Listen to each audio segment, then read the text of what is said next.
இன்னையோட மார்க்கெட் பொறுத்தவரை ஓப்பனிங்கே positive open ஆகிட்டு ஒரு பாசிட்டிவ் டைரக்ஷன்ஸ் கொடுத்தாங்க அப்படின்னு சொல்லலாம். ஒரு சின்ன ஸ்ட்ரகிளோட ஆஃப்டர்நூன் வரைக்கும் ஒரு பாசிட்டிவ் கொடுத்த மார்க்கெட் வந்து பார்த்தீங்கன்னா ஒரு ஸ்டீப் ஃபாலோ கொடுத்துருந்ததையும் பார்க்க முடிஞ்சது. இந்த மார்க்கெட் ஃபர்தராக எப்படி இருக்கும் அப்படிங்கிறதையும் நாளைக்கான நிஃப்டி பேங்க் நிஃப்டிக்கான டெக்னிக்கல் வியூ என்ன அப்படிங்கிறதையும் நம்ம ட்ரேட் எம்பர் மெத்தடில் அனலைஸ் பண்ணிடலாம். நீங்கள் இன்றைக்கி எவ்வளோ ப்ராஃபிட் பண்ணீங்க, உங்களோட பொசிஷன் என்ன அப்படிங்கிறத கமெண்ட் செக்ஷனில் கமெண்ட் பண்ணுங்கள். நம்ம ட்ரேட் எம்பருக்கான டெலிகிராம் அண்ட் வாட்ஸ்அப் குரூப்புக்கான லிங்க் டிஸ்கிரிப்ஷனில் கொடுக்குறேன், தேவைப்படுறவங்க ஜாயின் பண்ணிக்கோங்க.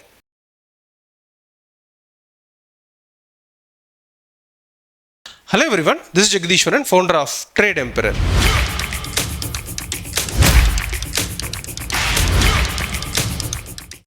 நம்ம ட்ரேட் எம்பரில் 2 நியூ செஷன் ஸ்டார்ட் பண்ணுறோம். இது செப்டம்பர் 10th அன்னைக்கு மார்னிங் 10:30, ஈவினிங் வந்து 6:30 2 செஷன்ஸ் அவைலபிளாக இருக்குது. ரெண்டுமே வந்து பார்த்தீங்கன்னா சைமல்டேனியஸாக போகும். சப்போஸ் வந்து பார்த்தீங்கன்னா இந்த ஷிஃப்ட் பேசிஸில் ஒர்க் பண்ணுறவங்களுக்கு மார்னிங் 1 வீக்கும் ஈவினிங் 1 வீக்கும் அட்டன் பண்ணுறதுக்கான வாய்ப்பும் கிடைக்கும். இதில் ஜாயின் பண்ணணும்னு நினைக்கிறவங்க ட்ரேட் எம்பரை காண்டாக்ட் பண்ணுங்கள். இன்னையோட நிஃப்டியை பொறுத்த வரைக்கும் ஓப்பனிங்கே கேப் அப்பில் ஓப்பன் ஆயிருந்துச்சு. அது இமீடியட்டாக சப்ளை ஜோன் 1ல் வந்து ஓப்பன் ஆகிட்டு அங்கேருந்து கீழே வந்த ப்ரைஸ் வந்து பார்த்தீங்கன்னா ரெசிஸ்டன்ஸ் 1ல் சப்போர்ட் எடுத்தது. அது வந்து பார்த்தீங்கன்னா அகைன் அண்ட் அகைன் வந்து பார்த்தீங்கன்னா அந்த சப்ளை ஜோன் 1க்கும் ரெசிஸ்டன்ஸ் 1க்கும் இடையிலே மூவ் ஆயிருந்தது பார்க்க முடிஞ்சது. அதுக்கப்புறம் வந்து பார்த்தீங்கன்னா அரௌண்ட் ஒரு 12 o'clock வந்து பார்த்தீங்கன்னா உங்களுக்கு சப்ளை ஜோன் 1 பிரேக் பண்ணிட்டாங்க. அதுக்கு மேலே சஸ்டெயினும் ஆயிருக்காங்க. மேலே போன ப்ரைஸ் வந்து பார்த்தீங்கன்னா 24,880 வரை மேலே போனது. திரும்ப வந்து பார்த்தீங்கன்னா இமீடியட் ஒரு ட்ராப்பை கொடுத்து மார்க்கெட் முடியும் போது வந்து பார்த்தீங்கன்னா உங்களுக்கு நியர் 24,775 இருக்கக்கூடிய ரெசிஸ்டன்ஸ் 1ல் வந்துட்டு சப்போர்ட் எடுத்து முடிச்சிருக்கிறதையும் பார்க்குறோம். இதை பொறுத்தவரை நம்ம என்ன சொல்லியிருந்தோம்னா இன் பிட்வீன் த ரேஞ்ச் ஃபுல்லாகவே வந்து பார்த்தீங்கன்னா ரிஸ்கான ஏரியாவாக இருக்குது அப்படிங்கிறதையும் புரிஞ்சுக்கலாம்.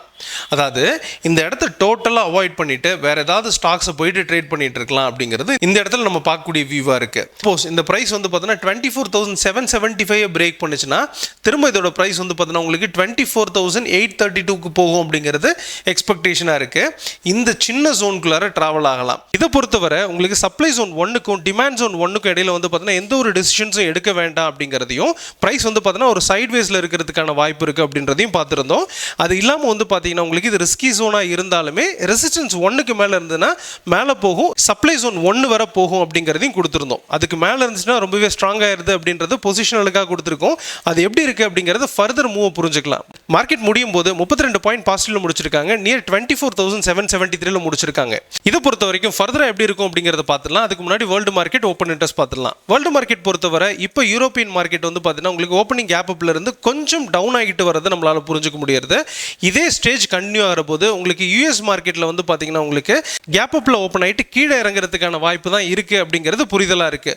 பட் இந்த ட்ரம்போட மைண்ட் செட்டில் கொஞ்சம் சேஞ்சஸ் இருக்கிறது வந்து பார்த்தீங்கன்னா போத் யூஎஸ் அண்ட் இந்தியன் மார்க்கெட்டில் ஒரு பாசிட்டிவ் டைரக்ஷன்ஸை கொடுக்கும் அப்படிங்கிறத நம்ம எதிர்பார்க்கலாம். அப்படின்னும் போது இன்னும் 2-3 நாட்களுக்கு ஒரு பாசிட்டிவிட்டி தொடர்றதுக்கான வாய்ப்பு இருக்குது அப்படிங்கிறதையும் புரிஞ்சுக்க முடியும். அப்படின்னும் போது இந்த வேர்ல்டு மார்க்கெட்டை கொஞ்சம் ஸ்கிப் பண்ணி பார்க்கலாம். ஸோ அதர்வைஸ் வந்து பார்த்தீங்கன்னா இப்போதைக்கு கீழே இறங்கணும் அப்படிங்கிறது தான் ஓவரால் வியூவாக இருக்குது. எனிவே ஓப்பன் இன்ட்ரெஸ்ட் எப்படி இருக்குன்றதை புரிஞ்சுக்கலாம். ஓப்பன் இன்ட்ரெஸ்ட் பொறுத்த வரைக்கும் call and put writers compare பண்ணும்போது கால் ரைட்டரோட டாமினேஷன்ஸ் ரொம்ப அதிகமாக இருக்குது. அதுதான் பிசிஆர் ரேஷியோ 0.88 அப்படிங்கிறதும் கன்ஃபார்ம் பண்ணுது. அப்படின்னும் போது ஸ்லைட்லி பியரிஷ் தான், ரொம்ப பெருசாக இல்லை, ஸ்லைட்லி பியரிஷ் அப்படின்னு சொல்லலாம், அல்லது சைட்வேஸ்னே சொல்லி கன்க்ளூட் பண்ணுறதுக்கான வாய்ப்பு இருக்குது. அண்ட் இன்னையை பொறுத்தவரை வந்து பார்த்தீங்கன்னா கால் அண்ட் புட் ரைட்டர்ஸ் 2 பேருமே ஈக்குவலாக தான் இருக்காங்க அப்படின்றத பார்த்தாலுமே சின்னதாக வந்து பார்த்தீங்கன்னா உங்களுக்கு புட் ரைட்டரோட டாமினேஷன்ஸ் கொஞ்சம் அதிகமாக இருக்குது, ஸ்லைட்டாக பாசிட்டிவ்ல இருக்குது அப்படின்றத புரிஞ்சுக்கலாம். நாளைய பொறுத்தவரை வந்து பார்த்தீங்கன்னா நிஃப்டிக்கு எக்ஸ்பைரி அப்படிங்கிறதுனால கொஞ்சம் சைட்வேஸ் இருக்கிறதுக்கான வாய்ப்பு இருக்குது அப்படிங்கிறதையும் புரிதலாக இருக்குது. ஸோ அது எப்படி இருக்கும் அப்படிங்கிறதையும் புரிஞ்சுக்கலாம். நம்ம கொடுக்கக்கூடிய வியூ நம்ம ட்ரேட் எம்பர் மெத்தட் எந்த அளவுக்கு அக்யூரேட்டா இருக்கு அப்படிங்கறத ப்ரூவ் பண்றதுக்காக தான். இதை பார்த்துட்டு யாரும் ட்ரேட் பண்ண வேண்டாம். அப்படி ட்ரேட் பண்றதுனா ப்ராப்பரா லேர்ன் பண்ணிட்டு ட்ரேட் எடுங்க. நிஃப்டியோட டெக்னிக்கல் வியூ பொறுத்த வரைக்கும் நம்ம ட்ரேட் எம்பர் மெத்தட்ல 2 சப்போர்ட்டையும் 4 ரெசிஸ்டன்ஸையும் ஐடென்டிஃபை பண்றோம். இந்த வியூ நாளைக்கு எப்படி இருக்கும் அப்படிங்கறது பார்க்கறதுக்கு முன்னாடி நம்ம ட்ரேட் எம்பர் ஸ்டூடெண்ட் ஆர் நம்மளோட வியூவர்ஸுக்கு ஒரு சின்ன கொஷின்ஸ் ஸ்டூடெண்டால சொல்ல முடியும் அண்ட் அவங்க கமெண்ட்ல சொல்லுங்க. பிரைஸ் வந்து பாத்தீங்கன்னா இப்போ இருக்கக்கூடிய பிரைஸ் வந்து பாத்தீங்கன்னா ஒரு அப் ட்ரெண்ட் கிளியராகவே கொடுத்துருக்காங்க. ஒரு ஹையர் ஹை திரும்ப ஒரு ஹையர் ஹையே கொடுத்துருக்கு. இந்த ஹையர் லோவை பிரேக் பண்ணி சஸ்டெயினும் ஆயிடுச்சு. இப்போ என்னோட கொஷின் என்னென்னா, இந்த ப்ரைஸ் வந்து பார்த்தீங்கன்னா ஸ்டாப் லாஸை ட்ரிகர் பண்ணிடுச்சா இல்லை ஸ்டாப் லாஸை ட்ரிகர் பண்ணலையா, ஸ்டில் வந்து பார்த்தீங்கன்னா இதோட ப்ரைஸ் மேலே போகுமா கீழே வருமா அப்படிங்கிறத சொல்லுங்கள். ஆக்சுவலாக வந்து பார்த்தீங்கன்னா உங்களுக்கு இந்த ஸ்டாப் லாஸ் ஹண்டிங் அப்படிங்கிறது எல்லாருமே சொல்கிறாங்க இல்லையா, ப்ராப்பராக அண்டர்ஸ்டாண்ட் பண்ணால் ஸ்டாப் லாஸ் ஹண்டிங் இல்லை அப்படிங்கிறது இது தெரிஞ்சிச்சுன்னா நம்மளால அண்டர்ஸ்டாண்ட் பண்ண முடியும். ஆக்சுவலாக நான் இதுக்கு 2 years இந்த இடத்த புரிஞ்சுக்கிறதுக்கு மட்டுமே நான் வேஸ்ட் பண்ணியிருக்கேன், அல்லது அண்டர்ஸ்டாண்ட் பண்ணுறதுக்கு எனக்கு டைம் ஆயிருக்கு அப்படின்னு சொல்லலாம். எனிவே நிஃப்டியோட டெக்னிக்கல் வியூ என்ன அப்படிங்கிறத பார்த்துலாம். இப்போ இருக்கக்கூடிய கரண்ட் ஜோன் பொறுத்த வரைக்கும் ப்ரைஸ் வந்து பார்த்தீங்கன்னா கொஞ்சம் கீழே இறங்கி இருக்குது அப்படின்னு சொல்லி புரிஞ்சுக்கலாம். நியர் வந்து பார்த்தீங்கன்னா கொஞ்சம் செல்லிங்கில் தான் இருக்குது. அதாவது ப்ரைஸ் வந்து பார்த்தோன்னா நியர் டவுன் ஆகக்கூடிய ஸ்டேஜில் தான் இருக்குது அப்படின்றத புரிஞ்சுக்கலாம். டுவர்ட்ஸ் வந்து பார்த்தீங்கன்னா ப்ரைஸ் வந்து பார்த்தீங்கன்னா நியர் 24,700 கூட வரலாம். எனிவே இது வந்தால் கூட நம்ம இந்த இடத்துல டெசிஷன்ஸ் எதுவும் எடுக்க மாட்டோம் அப்படிங்கிறதா இங்கேருந்து நம்ம புரிஞ்சுக்க வேண்டியதாக இருக்குது. ஸோ அப்போ என்ன பண்ணலாம் அப்படின்னு பார்த்தீங்கன்னா ப்ரைஸ் ஒரு கன்ஃபர்மேஷன்ஸ்க்காக நமக்கு வெயிட் பண்ணணும் அப்படிங்கிறதும் புரிதலாக இருக்குது. அப்போ என்ன கன்ஃபர்மேஷன் அப்படின்னா இமீடியட்டாக இந்த சப்ளை ஜோன் 1க்கு மேலே சஸ்டெயின் ஆச்சுன்னா, அதாவது 24,814க்கு மேலே சஸ்டெயின் ஆச்சுன்னா ப்ரைஸ் ஃபர்தராக வந்து பார்த்தீங்கன்னா உங்களுக்கு ரெசிஸ்டன்ஸ் 1 இருக்கக்கூடிய இந்த 24,926 இந்த ரேஞ்சை போய் டெஸ்ட் பண்ணணும் அப்படிங்கிறது எக்ஸ்பெக்டேஷனாக இருக்குது. அதையும் பிரேக் பண்ணுற பட்சத்தில் ரெசிஸ்டன்ஸ் 2 இருக்கக்கூடிய 25,063 இந்த ரேஞ்சை போய் டச் பண்ணணும் அப்படிங்கிறது ஓவரால் எக்ஸ்பெக்டேஷனாக இருக்குது. இது வந்து பார்த்தீங்கன்னா உங்களுக்கு இது போகிறதுக்கான வியூவை ஆல்ரெடி கன்ஃபார்ம் பண்ணிடுச்சு. எஸ்டர்டே நம்ம கொடுத்த மாதிரியே ப்ரைஸ் வந்து பார்த்தீங்கன்னா உங்களுக்கு இந்த ப்ரைஸ் 24,850க்கு மேலே சஸ்டெயின் ஆச்சுனாலே கொஞ்சம் ஸ்ட்ராங் ஆகிடும் அப்படிங்கிறத நம்ம கொடுத்துருந்தோம். எக்ஸாக்டாக அதுக்கு மேலே சஸ்டெயின் ஆகிடுச்சு அப்படிங்கிறத பார்த்துருக்கோம். இந்த பொசிஷனல் வியூ பொறுத்த வரைக்கும் கன்ஃபர்மேஷன் கொடுத்துட்டதுனால ப்ரைஸ் வந்து பார்த்தீங்கன்னா 24,600 வரை வரலாம். பட் மேலே போகிறதுக்கான வாய்ப்பு தான் ரொம்பவே அதிகமாக இருக்குது அப்படிங்கிறத நம்ம இந்த இடத்துல புரிஞ்சுக்க முடியும். அப்போது சப்ளை ஜோன் 1 பிரேக் பண்ணுச்சுன்னா ரெசிஸ்டன்ஸ் 1ஐயும் அண்ட் அதையும் பிரேக் பண்ணுற பட்சத்தில் ரெசிஸ்டன்ஸ் 2 வரைக்கும் போகும் அப்படிங்கிறது ஓவரால் எக்ஸ்பெக்டேஷனாக இருக்குது. ஸோ சப்போஸ் கீழே வருது அப்படின்னா டிமாண்ட் ஜோன் 1 கிட்ட வந்துட்டு திரும்ப வந்து பார்த்தீங்கன்னா மேலே போகிறதுக்கான வாய்ப்பு இருக்குது அப்படிங்கிறதும் புரிதலாக இருக்குது. எனிவே இந்த சப்ளை ஜோன் 1க்கு மேலே இருக்கிற பட்சத்தில் திரும்பவும் ஸ்ட்ராங் ஆகலாம். சப்போஸ் அதையும் பிரேக் பண்ணுற பட்சத்தில் உங்களுக்கு கீழே வந்தாலுமே உங்களுக்கு பார்த்தீங்கன்னா அடுத்த சப்போர்ட் அல்லது அடுத்த டிமாண்ட் அப்படிங்கிறது இருக்குது 24,500 நியரில். இங்கேருந்தும் மேலே போகிறதுக்கான வாய்ப்பு இருக்குது அப்படிங்கிறதும் புரிதலாக இருக்குது. சப்போஸ் அதையும் பிரேக் பண்ணுச்சுன்னா தான் கொஞ்சம் வீக் ஆகும் அப்படிங்கிறது புரிதலாக இருக்குது. இதை பிரேக் பண்ணுறதுக்கான வாய்ப்பு ரொம்ப கம்மியாக தான் இருக்குது அப்படிங்கிறது நம்ம புரிஞ்சுக்கலாம். பேங்க் நிஃப்டியை பொறுத்தவரை ஓப்பனிங்கே ஃப்ளாட்டாக இருந்து ஒரு சைட்வேஸை கொடுத்த ப்ரைஸ் வந்து பார்த்தீங்கன்னா உங்களுக்கு சப்ளை ஜோன் 1 கிட்ட போயிட்டு திரும்பவும் கீழே வந்ததை பார்க்க முடிஞ்சது. அது ரொம்ப தூரம் கீழே வராமல் இமீடியட்டாக வந்து பார்த்தீங்கன்னா மேலே போயிட்டு நியர் சப்ளை ஜோன் 1லே வந்து பார்த்தீங்கன்னா ட்ராவலாக இருந்தது பார்க்க முடிஞ்சது. பட் ஆஃப்டர் 12 o'clockலாம் வந்து பார்த்தீங்கன்னா உங்களுக்கு சப்ளை ஜோன் 1 பிரேக் பண்ணிடுச்சு. இமீடியட்டாக வந்து பார்த்தீங்கன்னா உங்களுக்கு 54,500 நியர் வர போயிட்டு திரும்பவும் ட்ராப் ஆனதை பார்க்க முடிஞ்சது. நிஃப்டி மாதிரியே மார்க்கெட் முடியும் போது ஒரு பெரிய ட்ராப்பை கொடுத்து மார்க்கெட் நியர் வந்து பார்த்தீங்கன்னா உங்களுக்கு 54,222 நியரில் வந்து பிடிச்சிருக்கிறதையும் பார்க்குறோம். அண்ட் இதை பொறுத்த வரைக்கும் நம்ம என்ன சொல்லியிருந்தோம்னா பேங்க் நிஃப்டியோட டெக்னிக்கல் வியூ பொறுத்த வரைக்கும் 3 சப்போர்ட்டையும் 3 ரெசிஸ்டன்ஸையும் ஐடென்டிஃபை பண்ணுறோம் நம்ம ட்ரேட் எம்பர் மெத்தடில். இதோட ப்ரைஸ் வந்து பார்த்தீங்கன்னா இப்போ இருக்கக்கூடிய கரண்ட் ஜோன் அப்படிங்கிறது ரிஸ்க்கான ஏரியாக்குள்ளார ட்ரேட் ஆகிட்டு இருக்கு அப்படின்றத புரிஞ்சுக்கலாம். இதை பொறுத்த வரைக்கும் டோட்டலாக அவாய்ட் பண்ணுறது அப்படிங்கிறது ஒரு நல்ல டெசிஷனாக இருக்கும். இதுக்கு பதிலாக வந்து பார்த்தீங்கன்னா ஸ்டாக் டெசிஷன்ஸ் அப்படிங்கிறது போகிறது அப்படிங்கிறது ஒரு ஒண்டர்ஃபுல்லான டெசிஷனாக இருக்கும் அப்படின்றதையும் புரிஞ்சுக்கலாம்.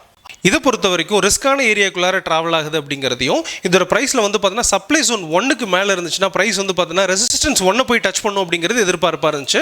நியர் வந்து பார்த்தீங்கன்னா உங்களுக்கு 54,625 போகலனாலும் 54,500 நியர் வர போயிட்டு திரும்ப ட்ராப் ஆகிருக்கிறத பார்க்க முடியாது. இதை பொறுத்த வரைக்கும் நாளைக்கு ஃபர்தராக எப்படி இருக்கும் அப்படிங்கிறத அனலைஸ் பண்ணலாம். அதுக்கு முன்னாடி ஓப்பன் இன்ட்ரெஸ்ட் அனாலிசிஸ் புரிஞ்சுக்கலாம். ஓப்பன் இன்ட்ரெஸ்ட் டேட்டா பொறுத்த வரைக்கும் வந்து பார்த்தீங்கன்னா call and put writers compare பண்ணும்போது கால் ரைட்டரோட டாமினேஷன் ஸ்லைட்டாக கொஞ்சம் அதிகமாக இருக்காங்க அப்படின்றத புரிஞ்சுக்கலாம். பிசிஆர் ரேஷியோ 0.92 அப்படிங்கிறது அதுதான் நம்ம கன்க்ளூட் பண்ணுது. மார்க்கெட் ஸ்லைட்டாக சைட்வேஸில் இருக்குது அல்லது ஸ்லைட்டாக டவுனில் இருக்குது அப்படின்னு சொல்லலாம். பட் ஓவரால் டேட்டா நம்ம கொடுக்குறது என்னென்னா ஒரு சைட்வேஸ் அப்படிங்கிறது தான்.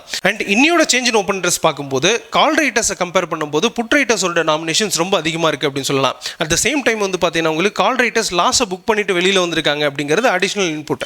மார்க்கெட் கொஞ்சம் பாசிட்டிவ் சைடுக்கு மூவ் ஆகுதோ அப்படிங்கிற தாட் நமக்கு கிடைக்குது.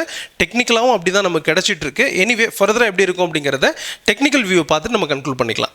பேங்க் நிஃப்டியோட டெக்னிக்கல் வியூ பொறுத்த வரைக்கும் 3 ரெசிஸ்டன்ஸையும் 3 சப்போர்ட்டையும் ஐடென்டிஃபை பண்ணுறோம் நம்ம ட்ரேட் எம்பர் மெத்தடில். இப்போ இருக்கக்கூடிய கரண்ட் ஜோன் அப்படிங்கிறது வந்து பார்த்தீங்கன்னா மேலே போகிறதுக்கான வியூவை கன்ஃபர்மேஷன் கொடுத்துருக்கு அப்படின்னாலுமே ப்ரைஸ் வந்து பார்த்தீங்கன்னா சின்னதாக கீழே இம்மீடியட்டாக கீழே இறங்கிறதுக்கான வாய்ப்பு இருக்குது அப்படிங்கிறத புரிஞ்சுக்கலாம். பட் அப்படி நம்ம எடுத்துக்க முடியாது, அல்லது இந்த இடங்களை கொஞ்சம் அவாய்ட் பண்ணிடலாம். அதாவது சப்ளை ஜோன் 1க்கும் டிமாண்ட் ஜோன் 1க்கும் இடையில இருந்துச்சுன்னா மார்க்கெட்டை டோட்டலாக அவாய்ட் பண்ணிவிடுவோம் நம்ம ட்ரேட் எம்பர் மெத்தடில். சப்போஸ் சப்ளை ஜோன் 1க்கு மேலே சஸ்டெயின் ஆச்சுன்னா கொஞ்சம் ஸ்ட்ராங் ஆகிடும் அப்படிங்கிறது எக்ஸ்பெக்டேஷன். இமீடியட்டாக வந்து பார்த்தீங்கன்னா உங்களுக்கு சப்ளை ஜோன் 1 போய் ரீச் பண்ணும் அப்படிங்கிறதும் இதில் சின்னதாக ஒரு கரெக்ஷன்ஸை கொடுத்து திரும்ப வந்து பார்த்தீங்கன்னா ரெசிஸ்டன்ஸ் 1 வரைக்கும் போகுன்றது எக்ஸ்பெக்டேஷனாக இருக்குது. அப்போது சப்ளை ஜோன் 1 பிரேக் பண்ணி சஸ்டெயின் ஆச்சுன்னா சப்ளை ஜோன் 2க்கும் அதையும் பிரேக் பண்ணி சஸ்டெயின் ஆச்சுன்னா ரெசிஸ்டன்ஸ் 1 வரைக்கும் போகுன்றது ஓவரால் வியூவாக இருக்குது. அது நாளையை பொறுத்தவரை சப்போஸ் இந்த ப்ரைஸ் வந்து பார்த்தோன்னா டிமாண்ட் ஜோன் 1க்கு கீழே இருந்துச்சுன்னா இமீடியட்டாக வந்து பார்த்தோன்னா அடுத்த டிமாண்ட் வரைக்கும் போகுன்றதை நம்ம எதிர்பார்க்க முடியும். பட் இங்கேருந்து திரும்பவும் மேலே போகிறதுக்கான வாய்ப்பு இருக்குதா அப்படின்றத நம்ம புரிஞ்சுக்கலாம். சப்போஸ் டிமாண்ட் ஜோன் 2வையும் பிரேக் பண்ணுற பட்சத்தில் டிமாண்ட் ஜோன் 3 வரைக்கும் போகிறதுக்கான வாய்ப்பு இருக்குது. அங்கேயும் டிமாண்ட் கிரியேட் ஆகி மேலே போகிறதுக்கான வாய்ப்பு இருக்குது அப்படிங்கிறதும் புரிதலாக இருக்குது. ஸோ ஓவராலாக இந்த இடங்களை அவாய்ட் பண்ணிவிட்டு ஸோ ப்ரைஸ் மேலே போகும் அப்படிங்கிற அந்த வியூவில் மட்டுமே பார்த்தோம்னா நல்ல ஒரு டெசிஷன்ஸ் எடுக்க முடியும் அப்படிங்கிறது பேங்க் நிஃப்டிக்கான வியூவாக இருக்குது. இதை பொறுத்த வரைக்கும் நம்ம ட்ரேட் எம்பர் மெத்தட் எந்த அளவுக்கு அக்யூரஸியாக இருக்குது அப்படிங்கிறத ப்ரூவ் பண்ணுறதுக்காக தான். நம்ம இதை ஒரு காலாவோ ரெக்கமெண்டேஷன்ஸாவோ கொடுக்குறதா எடுத்துக்கிட்டு நீங்கள் எடுக்கக்கூடாது அப்படிங்கிறதையும் இந்த இடத்துல காஷனாக சொல்லிடுறேன்.